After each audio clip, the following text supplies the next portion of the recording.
Winnie's POV. Matapos ko makita si Asher sa lugar na yon, pinilit kong lumabas upang tuluyan takasan ang realidad. Hindi ko rin malaman sa sarili kung ba't nakinig pa ako sa usapan nila. Dapat umalis na ako. Dapat tiniyaan ko na lang sila upang di ko na nasaksihan ang nangyaring yun sa loob. Bumigat lang ang pakiramdam ko dahil sa nakita. Pakiramdam ko muling nagbalik si Asher sa dati niyang ginagawa. Ngunit kahit anuman ang gawin niya ngayon, wala na akong karapatang pagbawalan siya. Labas na ako sa buhay nito dahil una pa lamang, pinagtabuyan ko na siya palayo. Hindi dapat ako nasasaktan, kundi nararapat lang tanggapin ko ang nangyayaring to. Winnie? Nilingon ko ang tinig ng isang lalaki sa likuran ko. Dahil sa nangyari nakalimutan ko na nung ginagawa ko dito. At dahil sa nakita kanina, umiiyak na naman ako ngayon. What happened? Kanina pa kita hinahanap. Si Asher. Bumuntong hininga si Calix. Di na rin to nagsalita pa, bagkus. Niyakap na lang ako nito dahil tila ba alam na niya ang nangyari. I am sorry. Hindi na dapat kita dinala dito. Gusto mo bang umuwi? Humiwalay siya sa akin matapos kong tumango. Hindi ko rin naman inaasang makikita ko si Asher dito. Hindi ko rin alam ganun pala kasakit na makita siyang may iba. Siguro nga ito na ang sign. Ito ng oras upang tuluyan ko na siyang kalimutan. Pinagbuksan ako ng pinto ni Calix. Mabilis din naman siyang umikot sa driver's seat upang makalis na kami sa lugar na yon. At habang minama ni obra ni Calix ang manibela, natanawan kong muli ang isang klase na siyang dahilan kung ba't nasaktan ako ngayon. Nakita kong humugot ito ng sigarilyo sa bulsa. Sinindihan iyon habang nakatingin ako sa kanya sa loob ng kotse. Dahil di ako nito nakikita, malayo ko siyang napagmamasdan. Marami ring sasakyang lumalabas kung kaya't natatagalan kami ni Calix. Bumigas siya ng usok bago matingin sa gawi ko. Ngunit di rin naman niya ako nakikita. Samantalang siya tanaw ko ang kabuuan nito. Tama nga si Calix. Miserable nga ang dating nito. Naiiba na siya ngayon. Para bang ibang tao na tong muli? Alam mo ba ano naging tayo? Maraming nagbago. Yung pagkakaibigan natin parang di na tulad ng dati. Kaya naisip ko rin noon na mas magandang naghiwalay nga tayo. Nilingon ko si Calix matapos niyang sabihin yon. Tama nga siya. Maraming nagbago at ang pagkasama namin ay nawala. Nanatili akong tahimik habang malalim ang iniisip ko. Tuloy na rin kaming nakalabas sa parking lot kung kaya't wala na sa paningin ko si Asyong. Siguro tulad lang ng nangyari sa inyo ni Asher, mas mabuti siguro naghiwalay kayo para wala nang masaktan. Maganda lang sa nangyari may natutunan ka. Alam mo kung ano talaga yung tunay na pagmamahal. Bumuntong hininga ko. Di na rin ako nagbigay komento ukol sa sinabi niya kahit na may punto iyon. Ang nais ko ngayon tuluyang burahin sa isip ko si Asher. Nang gabing mangyari yon, pinilit kong maging maayos kahit mahirap. Kinumbinsi kong aking sarili na magiging maayos din ang lahat sa darating na bukas. Sa tulong ng aking trabaho, nagkaroon naman ako ng oras maging abala araw-araw. Kung pwede lang mag-overtime ako para mas maging mataas ang sahod ko. Bala ko rin kasing mag-ipon. Paglipunan kong muli ang darating na exam para matupad ng tuluyan ang pangarap ko. Nais ko ring may patayo ang bake shop na nais ni Lola bago umabot ang death anniversary nito. Kahit wala na si Lola Perla, pinagpapatuloy ko pa rin ang aming pangarap. Kailangan ko lang magsipag at magtiis ng konting panahon. Why are you leaving your position, Miss Winilyn? Yun ang tanong sa akin ni Monte Carlo, ang CEO ng pinagtatrabahuhan kong kumpanya. Ilang buwan na rin kasi ang lumipas simula na magkapagtrabaho ako. Nakapag-ipon na rin ako, tinini yun masama. Kailangan ko na kasing mag-review sa darating na exam sa sunod na buwan. Kung magtatrabaho pa ako, baka hindi yun malulugaran. I am sorry sir. Kailangan ko po kasi mag-exam sa sunod na buwan. Sa oras na pumasa po ako, magiging guru na ako. Napabuntong hininga si Mr. Monte Carlo sa sinabi ko. Sayang naman. Ikaw pa naman sana ang best employee this year. Gusto ko pa naman makilala ng anak ko dahil nasabi kong masipag ka. May mga ibang araw naman po siguro. Ang kaso po kasi, nagdesisyon akong umuwi sa amin eh. Nagustuhan ko po ang pagtatrabaho dito. Nag-enjoy po ako. Tumango na lang muli si sir sa sinabi ko. Matapos nun, binasa nitong resignation paper ko bago bumuntong hininga. Hindi na siguro kita mapipigilan pa. Ang dami nang nakaupo sa pesto mo, pero ikaw lang halos ang nagustuhan ko. Magaling kang magtrabaho, napakalinis. Ngunit, siguro nga namimiss mo rin ang mga magulang mo. Opo, isa rin po yun sa dahilan. Ngumiti siya ng tipid. I hope we're going to meet again.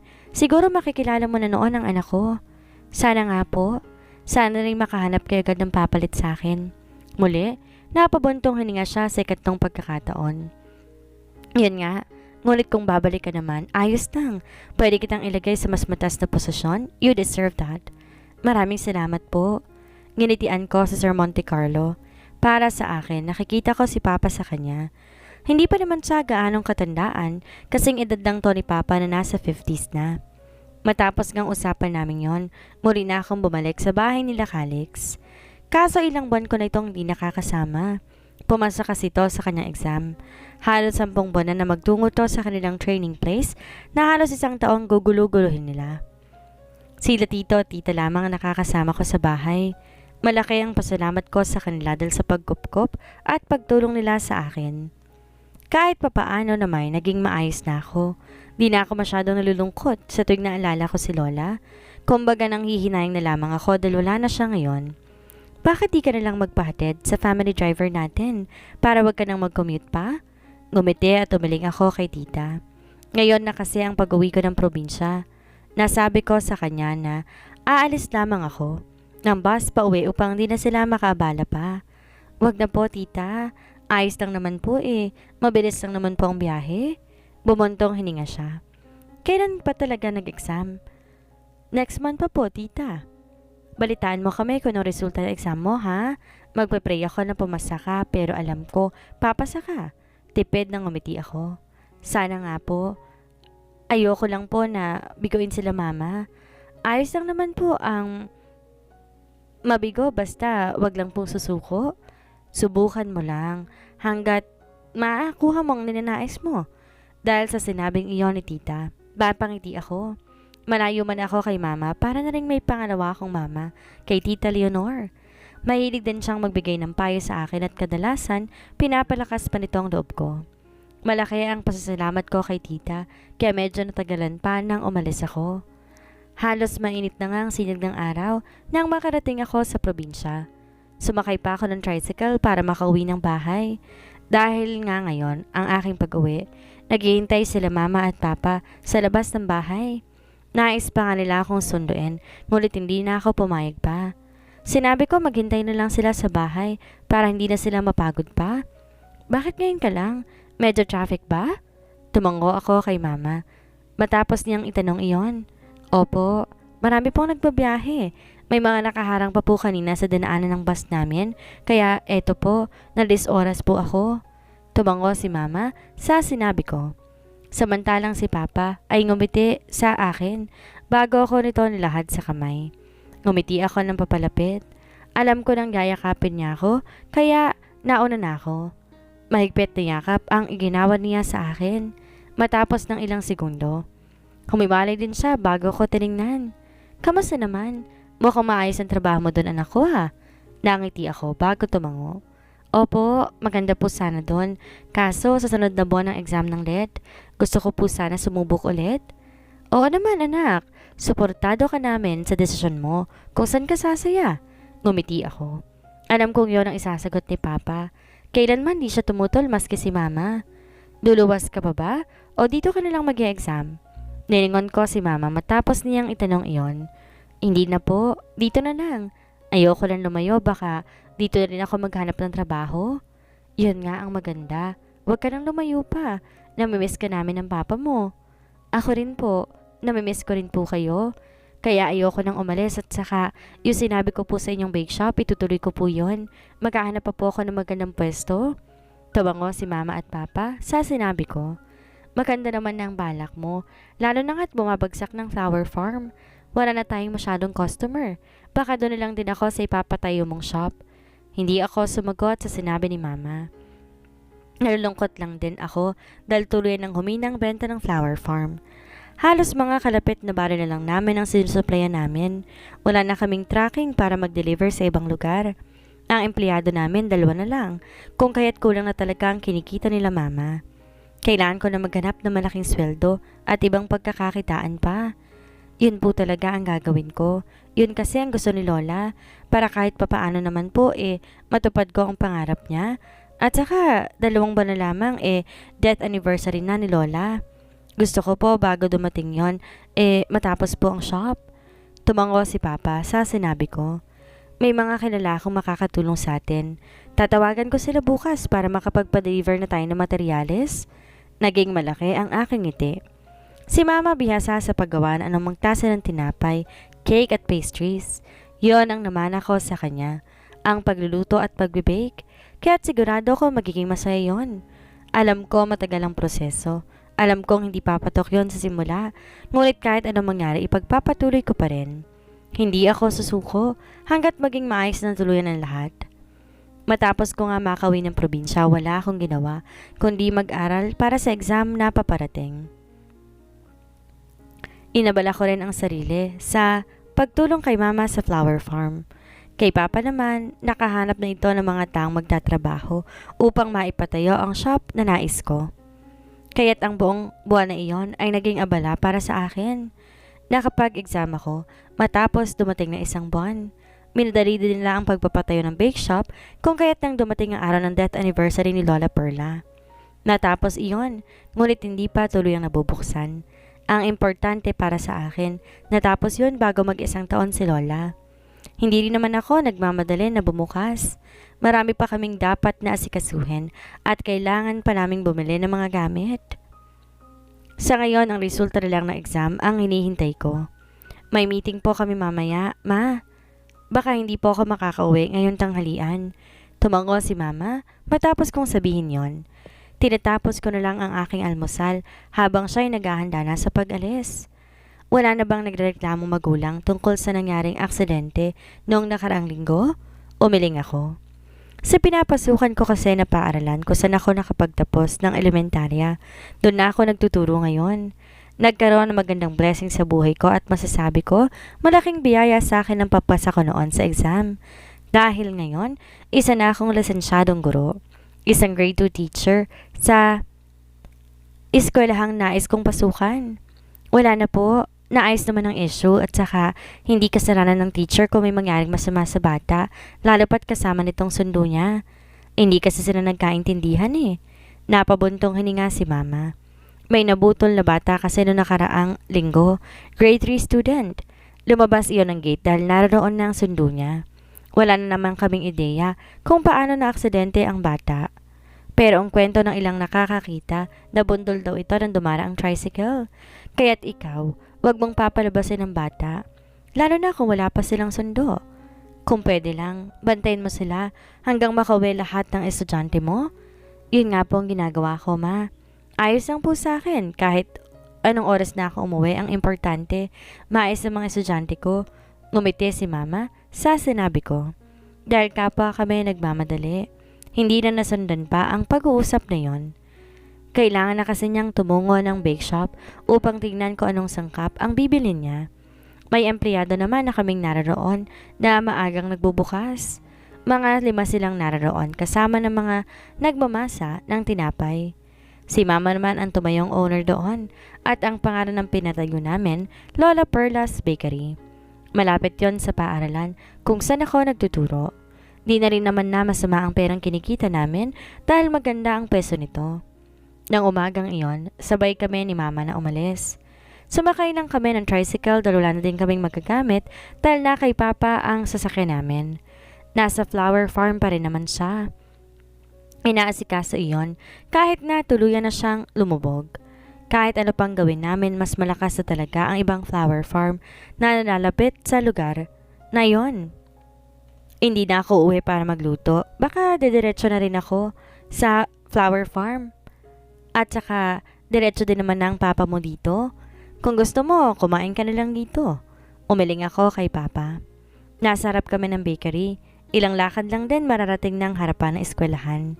Magluluto sila ngayong araw. Ma, libre ang pagkain namin. Bukas na lang tayo magluto. Ganun ba? Kung ganun, bukas na nga lang.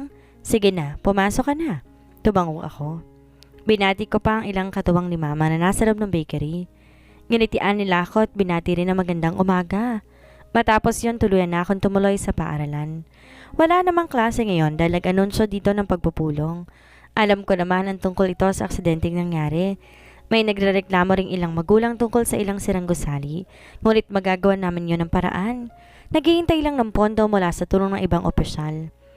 Halos kalahating araw ginanap ang pagpupulong na yon. May nakausap din kaming mga magulang na silang nagrereklamo tungkol sa sirang gusali. Kung hindi raw maaaksyonan iyon, baka tuluyan daw nilang may report ang paaralan. Hindi naman kami pumayag doon. Pinakiusapan naman namin na maayos ang mga magulang at binigyan nila kami ng ilang buwan para maayos ang ilang sirang gusali. Nabalitaan mo ba? May nangyayaring demolisyon sa Santa Ines. Nangunot ang noo ko kaya matapos niyang sabihin iyon. Madilim na ang langit at nasa flower farm pa rin kami. Tinulungan ko siyang magligpit dahil nasa bakery pa lang sila mama. Sang parte po bang Santa Ines? Yung lumang bodega po ba ng bigasan? Hindi anak, yung paaralan. Kung saan mismo ka nagtuturo, hindi mo ba yung nabalitaan? Natigilan ako saglit sa narinig. Hindi po nila po pwedeng gawin yon. Sakop yun ng gobyerno at saka paaralan yun ng mga bata. Ang sabi ng principal doon sa akin, kanina nang makasalubong ko siya. Nagbayad daw ng malaking halaga ang nakabili sa pwesto. Magpapatayo sila ng paaralan muli. Yung bago daw kasi luma ng masyadong gusali.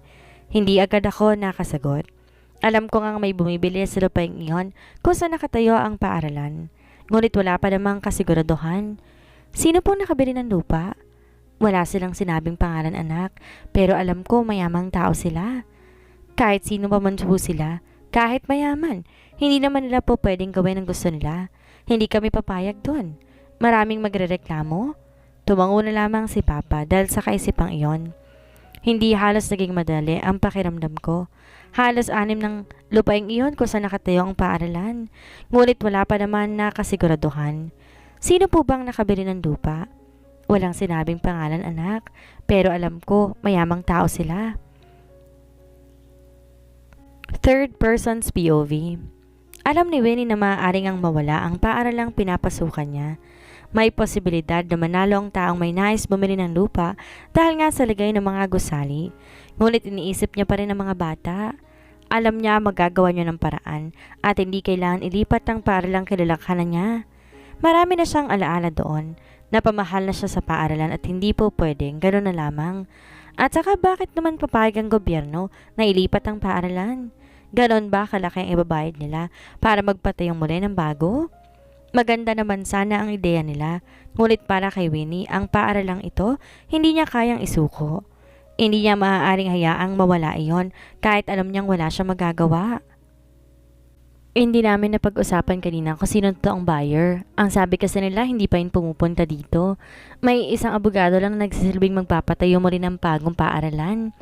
Tumango si Papa sa sinabi ko. Nakasakay kami sa aming multicab kung saan patungo kami ng bakery upang sunduin na si Mama. Nauna kasi akong umuwi sa kanya kanina at saka di naman na siya pwedeng umalis, lalo na't maraming bumibili. Hanggang 10:00 lang din naman open ang bakery. Ang 2 empleyadong matitira ang sila na magsasara mamaya.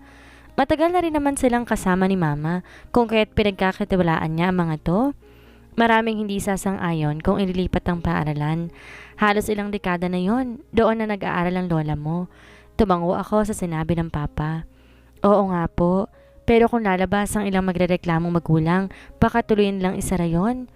Tama ka, wala tayong magagawa kung yun ang mangyayari, pero hindi po ako papayag. Kung pwede pong pakiusapan ng buyer na yon, gagawin ko. Kukumbinsin ko siyang wag ibayin ng gusali. Alam kong ibang ipapatayo nila sa lugar ng eskwelahan kaya hindi ako papayag. Hindi sumagot si Papa sa sinabi ko. Kilala din naman niya ako. Oras na sinabi ko isang bagay gagawin ko, lalo na't kung dapat yun ipaglaban. Nang marating namin ang bakery, nakahanda na si Mama at talagang hinihintay niyang pagdating namin. Hindi kami bumaba na sa sasakyan dahil agad na siyang pumesa sa likod. May dala siyang bag at doon inayos niya yun sa tabi niya. Tara na, medyo makulimlim, baka abutin tayo ng ulan. Tumango si Papa. Di pa ba sila magsasara? Ipapaubos lang nila ang mga natirang tinapay, uuwi na rin sila. Di naman na ganong marami ang natitira. Minsan kung meron man, pinapauwi na lang ni Mama sa kanila. Di naman nalugi nun si Mama. Kung tutuusin, marami na siyang kinikita. Si Papa rin nag-aasikaso ng bakery dahil simula na magtrabaho ko bilang guro. Di ko na yun naasikaso pa. Si Papa abala sa farm kung kaya't kanya-kanya kaming pinagkakabalahan sa ngayon. Kinaumagasan ng umaga ding to. Maaga ako nagising para tulungan si Mama tumungo ng bakery. Sabado naman ngayon at wala rin naman akong abalang gagawin. At kung meron bukas ko na lang yun aasikasuhin. Alam mo, oras na mabili nga nilang kabuuan ng lupa nitong paaralan, madadami itong pwesto ng bakery. Hanggang doon sa paradahan, nasa loob kami ng bakery. Dumating din ang tatlong nagmamasa ng tinapay kaya medyo maraming ginagawa. Kasama rin namin ang dalawa pang nagbabantay ng bakery habang pinag-uusapan namin ni Mama ang tungkol sa lupa na eskwelahan. Kung ganun po pala ma'am, pwedeng malipat dito ang bake shop kung saan din ang paaralan? Nagkibit balikat si Mama sa tanong ng isang empleyado. Hindi rin naman ako nagbigay imik. Ngunit sa kalooban ko mismo, tumututol yun. Kahit mayaman na makabili ng lupang tinirikan nito, wala pa rin siyang karapatang buray ng paaralan kung saan to ang unang napatayo. Bakit itong paaralan pa ba ang naisipan nilang gibain? Maraming lumang bodega o maaliwalas na lupa na po pwedeng pagtayuan ng negosyo.